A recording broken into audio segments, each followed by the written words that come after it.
Chapter 17 In 10 seconds, it seemed to Kent, Marette Radisson was again the splendid creature who had held the 3 men at bay over the end of her little black gun at barracks. The sound of Mooie's second warning came at first as a shock. Accompanying it, there was a moment of fear driven almost to the point of actual terror. Following it came a reaction so swift that Kent was dazed. Within those 10 seconds, the girl's slender body seemed to grow taller. A new light flamed in her face. Her eyes, turning swiftly to him, were filled with the same fire with which they had faced the 3 constables. She was unafraid. She was ready to fight. In such moments as these it was the quiet and dispassionate composure of her voice that amazed him most. It was musical in its softness now. Yet in that softness was a hidden thing. It was like velvet covering steel. She had spoken of Niska, the gray goose, the goddess of the 3 rivers. And he thought that something of the spirit of a goddess must be in Marette Radisson to give her the courage with which she faced him, even as the metallic thing outside tapped its warning again at the window. "Inspector Kedsty is coming back," she said. "I did not think he would do that tonight." "He has not had time to go to barracks," said Kent. "No. Possibly he has forgotten something. Before he arrives, I want to show you the nest I have made for you, Jeems. Come quickly." It was her first intimation that he was not to remain in her room, a possibility that had already caused him some inward embarrassment. She seized a number of matches, turned down her light, and hurried into the hall. Kent followed her to the end of this hall, where she paused before a low, half door that apparently opened into some sort of a space close under the sloping roof of the bungalow. "It is an old storeroom," she whispered. "I have made it quite comfortable, I think. I have covered the window, so you may light the lamp. But you must see that no light shows under this door. Lock it on the inside, and be very quiet. For whatever you find in there you must thank M'sieu Fingers." She pulled the door slightly open and gave him the matches. The illumination in the lower hall made its way only dimly to where they stood. In the gloom he found himself close to the soft glow of her eyes. His fingers closed about her hand as he took the matches. "Marette, you believe me?" he entreated. "You believe that I love you, and that I didn't kill John Barkley, that I am going to fight for you as long as God gives me breath to fight?" For a moment there was silence. Her hand withdrew gently from his. "Yes, I think that I believe. Good night, Jeems." She went from him quickly. At her door she turned. "Go in now, please," she called back softly. "If you care as you say you do, go in." She did not wait for his reply. Her own door closed behind her, and Kent, striking a match, stooped low and entered his hiding place. In a moment he saw directly ahead of him a lamp on a box. He lighted this, and his first movement then was to close the door and turn the key that was in the lock. After that he looked about him. The storeroom was not more than 10 feet square, and the roof was so close over his head that he could not stand upright. It was not the smallness of the place that struck him first, but the preparations which Marette had made for him. In a corner was a bed of blankets, and the rough floor of the place was carpeted with blankets, except for a 2 or 3 foot space around the edge of it. Beyond the box was a table and a chair, and it was the burden of this table that made his pulse jump quickest. Marette had not forgotten that he might grow hungry. It was laid sumptuously, with a plate for 1, but with food for half a dozen.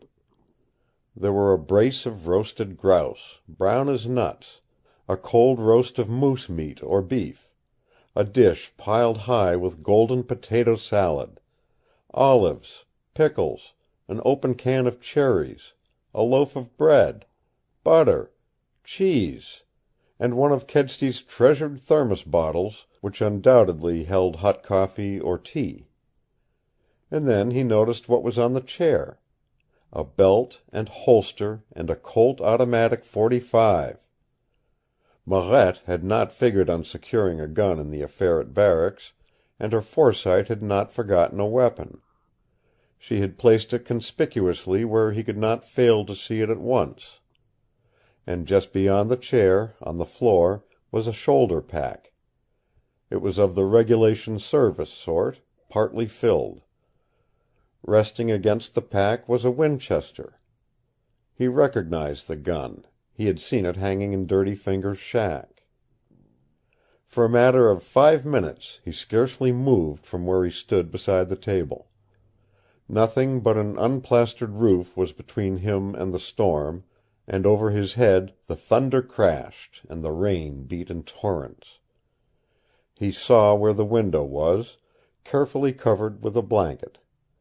Even through the blanket he caught faintly the illumination of lightning. This window overlooked the entrance to Kedsty's bungalow, and the idea came to him of turning out the light and opening it. In darkness he took down the blanket. But the window itself was not movable, and after assuring himself of this fact, he flattened his face against it, peering out into the chaos of the night. In that instant came a flare of lightning, and to Kent, looking down, was revealed a sight that tightened every muscle in his body. More vividly than if it had been day, he saw a man standing below in the deluge. It was not Mooie. It was not Kedsty. It was no one that he had ever seen. Even more like a ghost than a man was that apparition of the lightning flare. A great, gaunt giant of a ghost, bare-headed, with long, dripping hair and a long, storm-twisted beard. The picture shot to his brain with the swiftness of the lightning itself. It was like the sudden throwing of a cinema picture on a screen. Then blackness shut it out. Kent stared harder. He waited. Again came the lightning, and again he saw that tragic, ghost-like figure waiting in the storm. 3 times he saw it, and he knew that the mysterious bearded giant was an old man. The 4th time the lightning came, the figure was gone. And in that flare it was the bowed figure of Kedsty he saw hurrying up the gravel path to the door. Quickly Kent covered the window, but he did not relight the lamp. Before Kedsty could have reached the foot of the stair, he had unlocked the door. Cautiously he opened it 3 or 4 inches and sat down with his back against the wall, listening. He heard Kedsty pass through into the big room where Marette had waited for him a short time before. After that there was silence, except for the tumult of the storm. For an hour Kent listened. In all that time he did not hear a sound from the lower hall or from Marette's room. He wondered if she was sleeping, and if Kedsty had gone to bed, waiting for morning before he set in action his bloodhounds of the law. Kent had no intention of disturbing the comfortable-looking bed of blankets. He was not only sleepless, but filled with a premonition of events about to happen. He felt impinging itself more and more upon him a sense of watchfulness. That Inspector Kedsty and Marette Radisson were under the same roof, and that there was some potent and mysterious reason which kept Kedsty from betraying the girl's presence, was the thought which troubled him most. He was not developing further the plans for his own escape. He was thinking of Marette. What was her power over Kedsty? Why was it that Kedsty would like to see her dead? Why was she in his house? Again and again he asked himself the questions and found no answers to them. And yet, even in this purgatory of mystery that environed him, he felt himself happier than he had ever been in his life. For Marette was not 400 or 500 miles down the river. She was in the same house with him, and he had told her that he loved her. He was glad that he had been given courage to let her know that. He relighted the lamp, and opened his watch and placed it on the table, where frequently he could look at the time. He wanted to smoke his pipe, but the odor of tobacco, he was sure, would reach Kedsty, unless the inspector had actually retired into his bedroom for the night.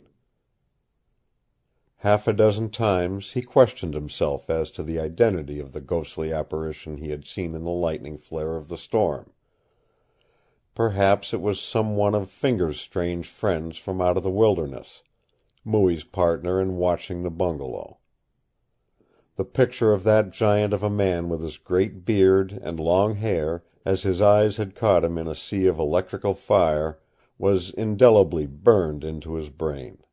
It was a tragic picture.